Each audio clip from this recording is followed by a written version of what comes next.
Welcome, everyone, to another episode of AIME's Grow and Get It. I'm Tom Ahles, president of Growth, and I get the honor and privilege to have a good friend of mine and colleague in the mortgage space, Mr. Joe Shalaby, founder and CEO of eMortgage Capital based out of California. Joe and I have known each other for some time, and we were just talking right before we're airing this series. And him and I got to meet last year face-to-face at UWM Live. We're both going to be out there again, looking forward to not only having some of our team members come, but meeting a lot of our AIME community as well. Joe, welcome to the show, and thank you for your time today, brother. Absolutely. Thank you. Thank you guys for having me on the show today. So, one of the things that we always try to do with this really is to try to help our community members in giving them something, that they can take out and grow and get it, right? And one thing that I know about you and that you've been doing consistently, you've been growing, right? You've been growing now consistently for a year. I know that there's always, people would think, oh, well, Joe's a competitor of Tom. Tom's going to think, we don't play that game, right? There's never been one conversation between you and I I'll say I respect that about you. I've lost people to you. You've lost people to me. We don't really care. Like, our value proposition is pretty clear. You've built an amazing company that does client direct, that does the kind of, I'll say, the self-generating business. For someone who's looking to scale a brokerage, to grow a brokerage, right? If you look back in your career and say, what was one of the things that you noticed or that you did that was a differentiator that helped you kind of scale to where you're at? And if I'm not mistaken, today you have roughly, how many loan officers do you currently have? So after the February 28th cleansing, we're at about 625 right now. So yes. As of today. So after February 28th, which was the last day to basically renew your license, we lost about 100 loan officers, which honestly, I thought we would lose like 300 because the statistics from what I understand, there was 480,000 licensed agents in 2021, and we're down to about 220,000 now in the industry. And I would say of that 220,000 licensed agents, maybe 100,000 of them are active, and of those 100,000, you probably have like 70,000 or 60,000 that only renewed one or two states. So we're down to a fraction of the industry that we once were in 2021, which for me and you, Tom, I mean, this is the best time ever for us, right? Exactly. It's not maybe not financially like it was in 2021, but from a growth perspective, for anyone who wants to win, this is the best time ever. Matt Ishbia said this last year. He's like, guys, 2023 is going to be the best year ever. Maybe not the most money, but definitely the time to grow, definitely the time to grab market share, to establish new relationships. And that's the mindset that we have to have right now in this marketplace. Like, this is an excellent time to grow. This is an excellent time to grab market share. This is an excellent time to create new relationships. Tom said it in the beginning, he said, Joe, I lost people to you. You lost people to me. Like, that's great. Like, I tell people, go to Edge is fantastic. Me and Tom, we're buddies. Like, you want to go to Edge? No problem. It doesn't matter to me whether, I look at your posts on social. I'm like, oh, that guy was just here, like, at least he's in the community. I was worried to go back to retail. So when we lose him to retail, that's when we lose. Yes, right? Yeah, 100%. Really, and that's what I like. I think that's one thing AIME has done is created a community for people like you and I, people like, Trevor Barrett, even other massive owners, to where you and I have good relationships with them, right? We really, if you and I talk, it's not only on a high level of, hey, what's working, what isn't, what technology are you using? Most of us that are in the space of kind of scaling quickly have been utilizing a lot of AIME partners like Bonzo to help with, follow-up communication. But let's say, I want to try to help the average broker, right? The average broker has 6 to 8 team members, right? Rewind back to where eMortgage Capital, I don't know if they were ever at only 6 to 8. I remember when we eMortgage Capital started with just me as an originator on the phones, just like a top producer, people coming in like, I want to do what he's doing. So we started off, me and Robert Gincott, my account executive, it was just me and him, me calling him with scenarios all day. And then we built this monstrosity, 7, What 8 years changed? later. What was the thing that you can identify for the person that is maybe just started a year ago, 2 years ago? I mean, growth takes a little bit of time. Not everybody's going to grow to 2,000 LOs in 2 or 3 years. I don't think that's common, but I do believe that the majority, and a lot of us will call them the mom and pop shops, the sole proprietor brokerages, a lot of those are looking to grow and they're missing something, right? If you can look back on your career as you've went from, Joe, the excellent mortgage originator, turning into really the excellent CEO and runner of a very successful brokerage.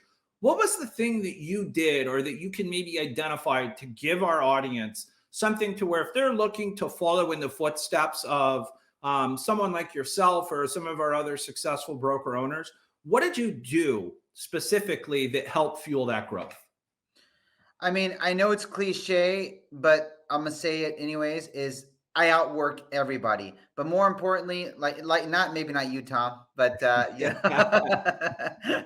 but I try to outwork most people. And I always live by the mantra of how many hours can I put in? Now this, and the balance act of having a family, I got 4 kids and a wonderful marriage. It isn't the easiest thing, but you get your spouse, your significant other, just to know that you're doing for the family, right? So Yes. so there has been always that balancing act, but the grind still till this very day doesn't stop. One thing I would argue with science is, I'm really a good multitasker. So I can talk to a client, I can talk to I could be sending an email, I could be talking to an employee, and sending a text all at the same time. And I know, like, it's probably not, you're not supposed to be multitasking at such high capacity. But I've been a very good multitasker. If you ask anybody who's come into my office in the early days and would see me originating, they would see me on 2 phones, talking to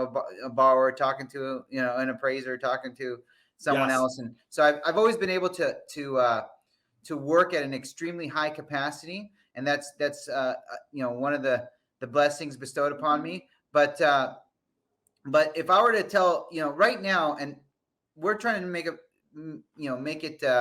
more known within the broker community, owning a big mortgage company is no easy thing. And the thing about a company like Edge or eMortgage Capital is we give you resources to tap into a massive infrastructure where you don't have to worry about the compliance, HR, IT, legal, best practices, figuring out what state, what to market, how to generate leads, what brand to piggyback on. So, one thing, the issue with having a small brokerage now in this market is the cost, the variable, the fixed cost versus like a platform like ours with all the variable costs.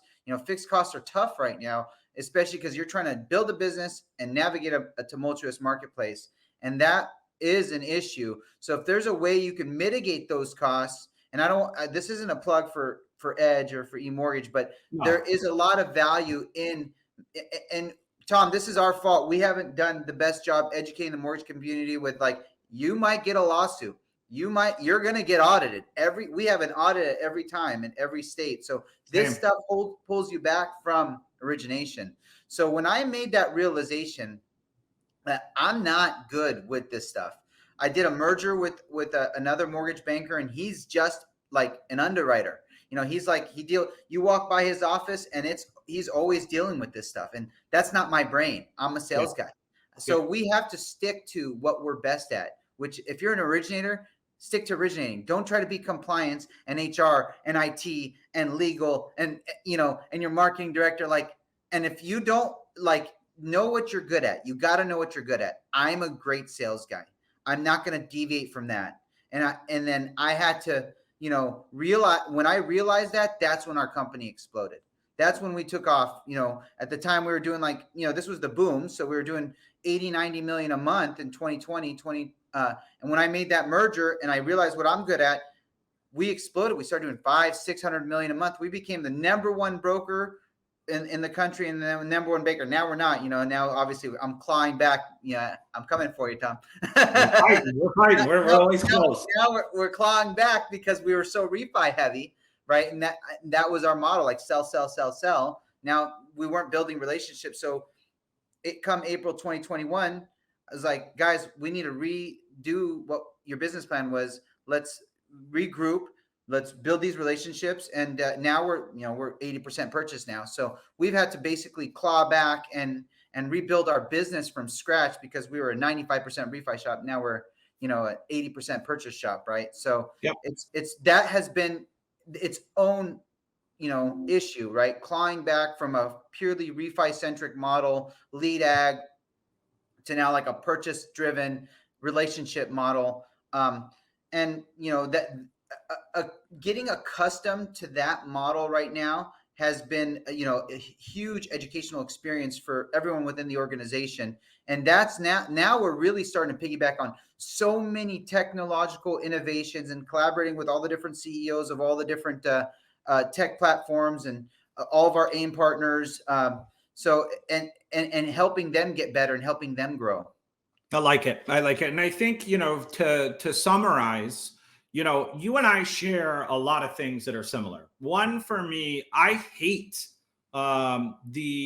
I'll just say the accounting, the compliance, the stuff that is not income generating, right? Being a salesperson, being a multitasker, and I'm a freaking flyer at multitasking, right? I think I've joked with Every people CEO that is. always pick on me because I still use a trackball mouse, right? And I remember when I was a kid, I played video games, right? Computer video games, but I got real good at like moving and doing things like fast. I'm a freaking ultimate multitasker. I think when you realize, and especially with what Joe's saying, right? Joe's an amazing salesman. He's built a company that there's a lot of people, same thing. If I bring somebody that came from his company to mine, they never have anything bad to say. Sometimes people just need a new scenery. Don't really care. We didn't lose them to retail. Good. I'm glad they went somewhere else. It's really about focusing on what your strengths are.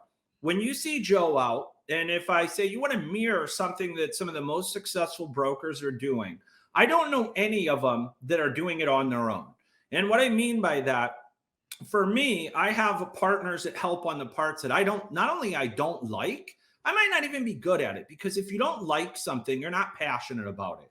Every time Joe and I get a chance to sit together, he serves on our retail to wholesale committee. We occasionally bounce some ideas off each other. It's always about things that excite us, right? Like things that we can do that we actually enjoy doing. And when you enjoy doing something, you're great at it. So I'm going to preface, if you're a small broker, you got a couple team members and you're doing it all, maybe you haven't had an audit yet. Maybe you haven't had a lawsuit or a compliance issue. It's coming, right? Be prepared to where if you get pulled out of that seat, that all of a sudden your top line revenue stops because you're the bread maker, right? You're the rainmaker. And I think that's my biggest takeaway from talking with you, is really understanding what your strengths are and leaning into it, right? As a salesman, you're a good salesman, right? It's like, okay, great. I'm likable. I can talk to people. It's easy for me to hop on like you and I know, we're going from meeting to meeting. It's easy. Like there's nothing, we don't need to sit and do a rehearsal on this. You and I are talking about what we love to do, why we like to help people, especially those leaving retail and joining the wholesale channel. But for those that are trying to make that next move, I'm stuck at 3 to 5 team members, I don't know what to do. I'm going to say, look at what you're doing. If you're trying to do it all, you're trying to be CEO, CFO, chief marketing officer, you're trying to do it all, you're probably at capacity. You need to learn how to delegate and to get team members that you can rely on. And, to me, that's been key. And I know it is for you, as well as even some of our other larger teams, our larger companies in our industry. They all have great team members that focus on the things that are pivotal to running a successful brokerage, but it doesn't mean that they're doing it all, right? Like if you ask me about call reports, I'm not doing that. I have a great partner that does it. You asked me about last year between you and I know both of us were under audit the entire year, right? I mean, we're in 35 states. We have a state audit at all times.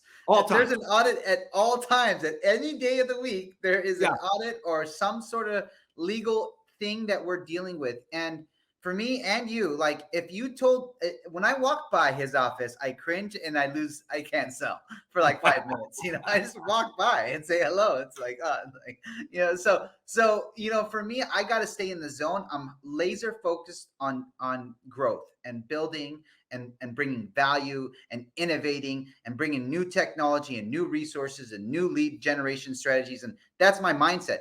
What is that value to you? Is like, if you guys are willing to give up half your company for someone to do all that, great. Me and Tom, we charge a fraction of that, and you get way more, and you get a massive ecosystem with perpetual growth, perpetual innovation, and these sort of collaborations. Because guess what, guys? Me and Tom and other guys like us, the big five mortgage brokers, we're always collaborating. We're innovating together, so we're growing at a much greater scale than the small shops, because we have more resources. It's not like a plug. It's just the facts. The facts are. And I want to encourage those that are listening to this. Like, that's the purpose why we do these calls. I want to take what the most successful brokerages, like you said, it started with just you. When I look back to when we founded Edge, 2011, it was myself and my business partner, and we're in our basement, right? And we've grown successfully over the years, but it's by having team members in the right places to do the right thing. So I encourage you, take a look at your business, see if you're in the weeds of all aspects. It's okay to do high level management, and I want to look over the numbers, no problem. But if you're the one taking on all responsibilities, your growth is capped. So Joe, I appreciate you as always. Thanks for everything you do for our community. You have an amazing team over at eMortgage Capital. I love the support that, like me, AIME, if it wasn't for AIME, I would be saddened, because I lose the connection that I have with other brokerages to get the opportunity to collaborate, correspond with each other, and really get better. It's kind of the oldest saying in the book, iron sharpens iron. So thank you again. It is the absolute truth. Every collaboration's how we grow, Tom. That's the beautiful thing about this community. That's the beautiful thing about the Edge ecosystem, the eMortgage ecosystem. Like, there's so many brilliant minds within these infrastructures. And those of you in the independent channel, in the broker community, AIME's like, that's it. That's your biggest resource. And there's hundreds of resources within that ecosystem. But then you dive deeper into these bigger platforms, and then it's like handheld, massive resources. 100%. So thank you everyone for joining us for another episode of Grow and Get It. I really appreciate you being here. We're here every week, Monday, noon Eastern. We air these episodes in our Brokers Are Better network. If you'd like to check out any of our past episodes, visit us on our YouTube channel at AIME National. I hope you have an amazing week, and go out and grow and get it. Thank you so much, Joe. Have an amazing day. God bless, guys. Take care.